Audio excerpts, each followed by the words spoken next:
Hello, I'm Richard Ridge for Broadway Beat. One of the most talked about musicals, Spider-Man: Turn Off the Dark, will finally open on Broadway at the newly named Foxwoods Theater on December 21st. It's directed by Julie Taymor, who also co-wrote the book with Glenn Berger.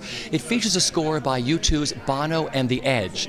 It stars Reeve Carney, Jennifer Damiano, and Patrick Page. Here's a sneak peek at some of the cast and creative team. Bono and Edge were a little bit of a calling card because that seemed pretty thrilling. Their music is so huge and so theatrical, and then when I met them, I had met Bono before because he worked on a film that Elliot, who is a composer I live with and work with. So I met him and I adore him. And I adore Edge, and they're the best married couple in that way of how they work together. But then, when I delved into the comic books, and I enjoyed the movies, especially Spider-Man 2, when I went into the comic books, I went, this is perfect for a rock opera, for musical theater, because the dilemma of Peter Parker has so much emotion in it. His conflicts are ripe for song. They're ripe for lyrics. And then on the other side of the coin, when he becomes Spider-Man, it's so theatrical, it's so physical. So if we could get that flying, and you know, we've all seen martial arts behind the scenes. It's great to see the wires. And not only that, Spider-Man doesn't fly without his webs. So seeing, you know, the web shooters, so seeing the wires and having that experience over the audience and in the house was something I knew right away that I wanted to do, which is to break out of the proscenium and really make this a completely visceral, three-dimensional experience for the audience.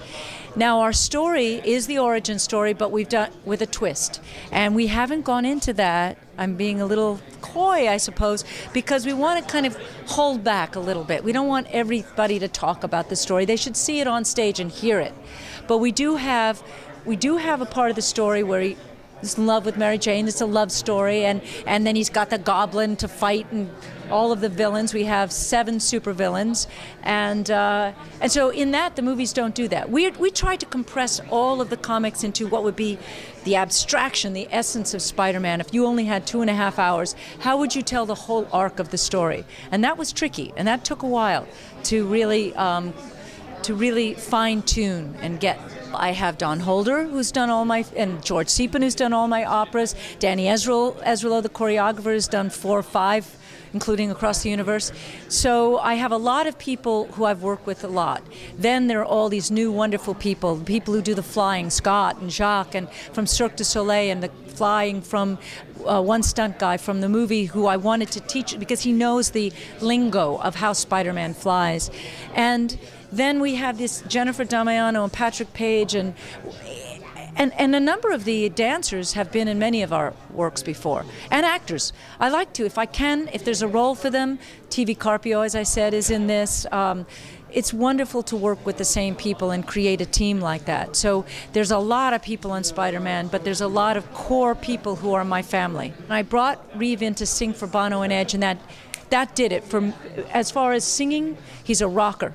He can sing that material, and he's unique. You know, he's something so special. He harkens back to Jeff Buckley, I mean, he's just got a great, great sound. And then he auditioned, and again, the natural truth of his presence. And you will see it.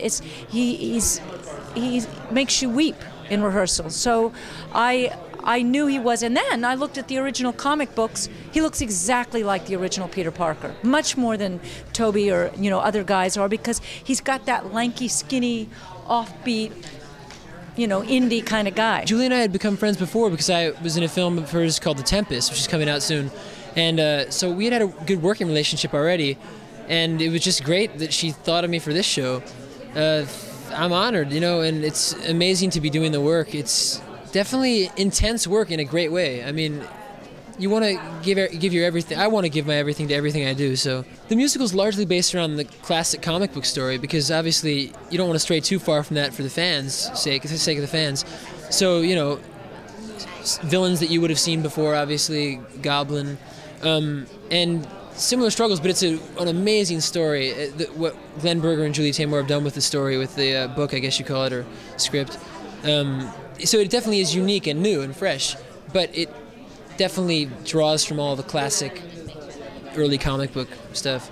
The music's so beautiful, and even the songs that I don't get to sing are beautiful. There are really some amazing songs in this show, and it's teaching me a lot as a songwriter about things, about different territory that I've never gone into as a writer. So that it's great. It's really opening my mind, to a lot of new things. She's a little different. There's a little more meat to her in this script, which is really exciting for me. The love interest, obviously, but she has a lot more going on herself that I think everyone's going to be really excited to see. A little more of her life and her story than they might have seen in the movies or comic books. I love all the songs I sing. I love all the songs in the show. They just performed really cool song in the show. It's cool. I mean, I hear it all, and it all works. It sounds like it looks and like it's going to feel like it's all really fluid and beautiful. I think everyone's going to be really, really happy. The role I play is Norman Osborn, and he's a scientist who is out to save the world. He sees that the world's being destroyed by pollution, by overpopulation, by nuclear proliferation, by all these things. And he sees that everybody else has the wrong paradigm, that other people have gone about trying to stop global warming, try to lessen nuclear proliferation and so on. And he sees that the nature of mankind is that we're going to destroy each other. And so he's decided to make it possible for people to live beyond that stage. And he does that by splicing in different kinds of different animal genes, so that if you had amphibious skin, you'd be able to survive in the water. If you had superhuman vision, you'd be able to see through cloud cover.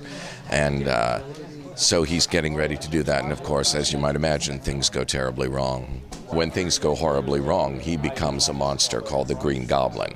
And that's the part that spins off into that. You can't imagine what she's going to do yet. You have to see it. I couldn't imagine it. They cast me in the show, and I was like, how are they going to fly? How am I, as the Green Goblin, going to battle Spider-Man? How are they going to create New York City? How are they going to create these other villains? How is it not going to be cheesy? Well, if it's Julie Taymor, it's not going to be cheesy. I'm attracted to things that, when you look at them, they're entertaining, and Peter Parker's full of humor, and yet dig deeper, and this story is 100,000 years old. This goes back to the mythological basics. We have all seen the movies, and we don't want to try to copy the movies because we'll fail. Theater has its own set of wonderful things that it does, and so the challenge was to figure out what can theater do that movies can't deliver. So how do we tell this story in the most theatrical way and most immediate, live, visceral way? I had to find a language where you as an audience experience what Spider-Man would experience. In other words, not only we have to see people flying, you have to feel like you're flying over Manhattan. The main problem for me was to create a space where there is no barrier between the audience and the stage. It's one immersive experience. We cannot escape 100% from Marvel famous Spider-Man. So we should keep their very strict rule, but create a very unique, our beautiful, exciting, sexy, whatever's our own, the Spider-Man. So I designed very unique spider mark, which is quite my favorite to design, which the jury have chosen. This is happy for me, and entirely a little bit ombo, like a gradation mixed together to create a fresh flavor. What's exciting is you're working on a very high level with very talented people who aren't afraid to make mistakes. It's not like we're all up there, if we step out of the lines, we're going to be in trouble. We're all really willing to step out of the lines, and I think that's kind of the thing you always want. We're not trying to write a book that's been written. We're trying to write a new book. There were a couple things that I realized early on, and it wasn't that I wasn't going to force this in any direction. I was going to kind of sniff it out and follow the direction. The one thing I did know is we had to be in the air. There's one question. So early on, we got Scott Rogers and Jacques Paquin, Jacques from Cirque du Soleil and Scott from the Spidey movies.